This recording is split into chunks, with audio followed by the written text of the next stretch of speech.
name is Aruna Kamara. I'm a student of Many Simons. And I'm Robin Bryan. We want to talk about what it means to live by halal in the city of Winnipeg.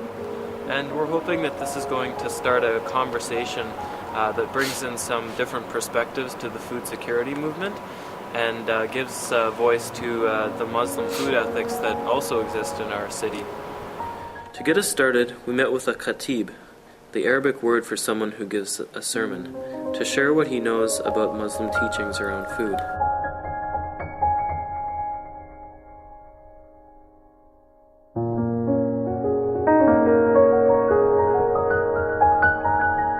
Muslims take in consideration cleanliness in throughout their faith, be it in food, be it in their clothing, be it in their education, that everything has to be clean.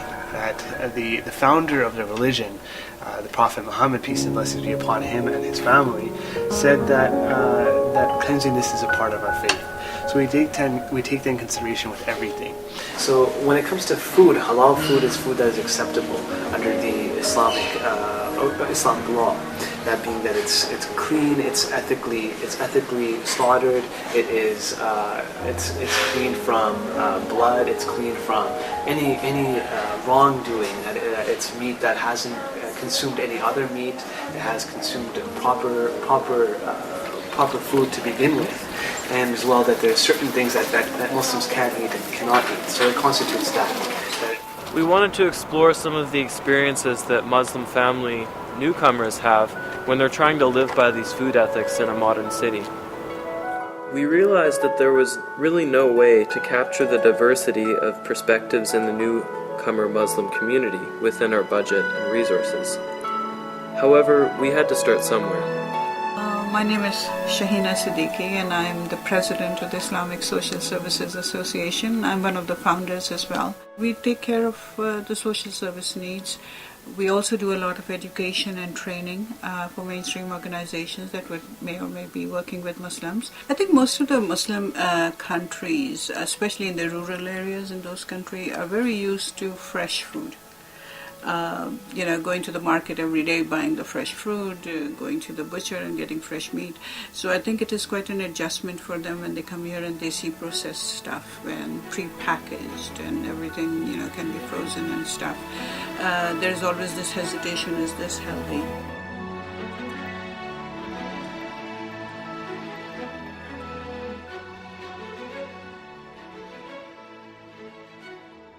Muslims love to share food, to have, they're very hospitable almost in every Muslim culture.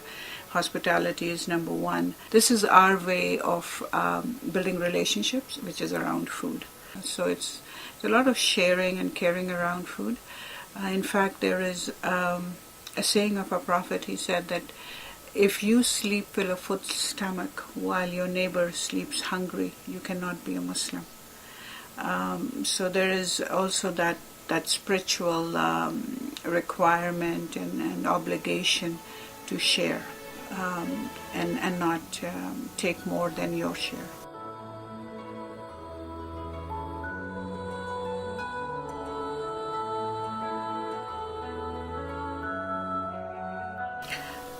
It's getting more and more difficult. I know we have lots more Muslim butchers, so access is there.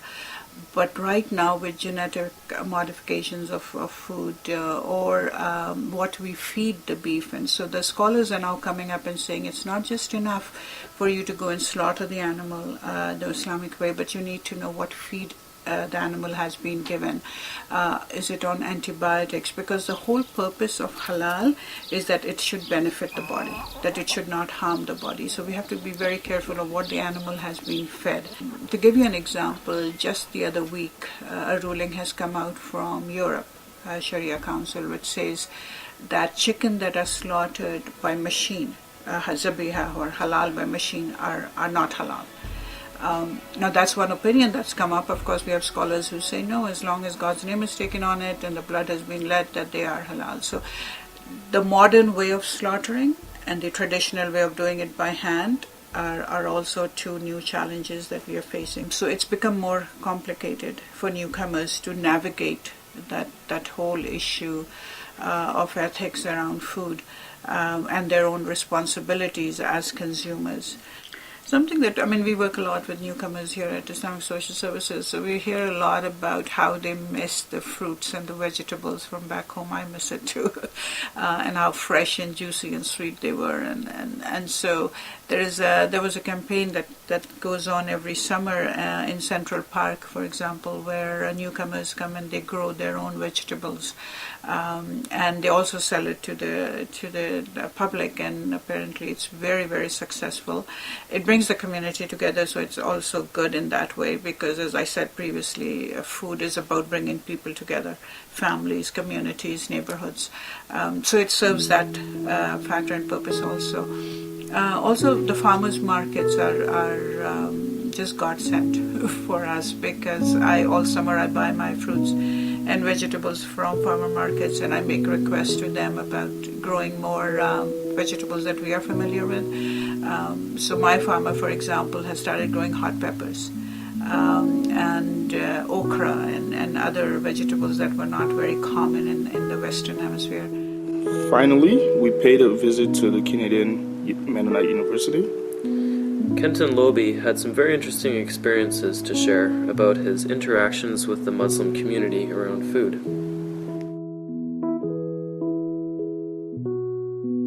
So I find myself in the classroom as a professor, but I also farm here on campus. And 4 years ago, we started a small farm, community shared agriculture. So tell us about some of the connections that have been made around food issues at CMU. Well, the connections specifically with the Muslim community are just beginning around food. They've been going on at the university for a number of years. One of the other ways that we've been engaging with the Muslim community is with Shia Islam in Iran, and we've had a number of exchanges both with people from Iran coming here and with people from here going to Iran in theological dialogue on many issues. A number of years ago, or 2 years ago, when we were at the farm in the summer here at CMU, some of that dialogue spilled out into the farm, and it was with a group of women who were interested in asking us as Mennonites, as people from a Christian tradition, what is it that your tradition has to offer to food ethics? Or how do you make decisions about food, and what does your belief system have to say about that? What was really interesting there was that we realized that much of what we were saying as a people of faith corresponds with kind of the conversations around local, just, sustainable food systems, and that we struggled to find faith-based, theological, ethical language that was rooted in our tradition. That was not their problem.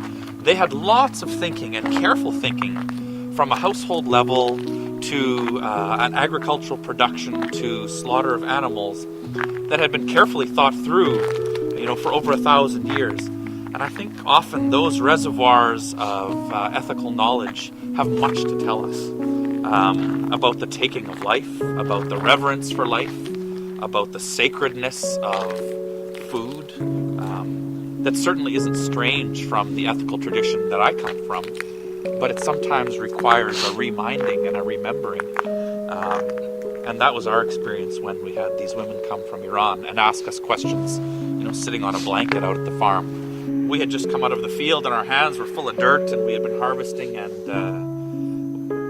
we engaged in this conversation about where does food come from and how do we prepare it and how does it all make it into our bellies, and what are the implications of those kinds of choices.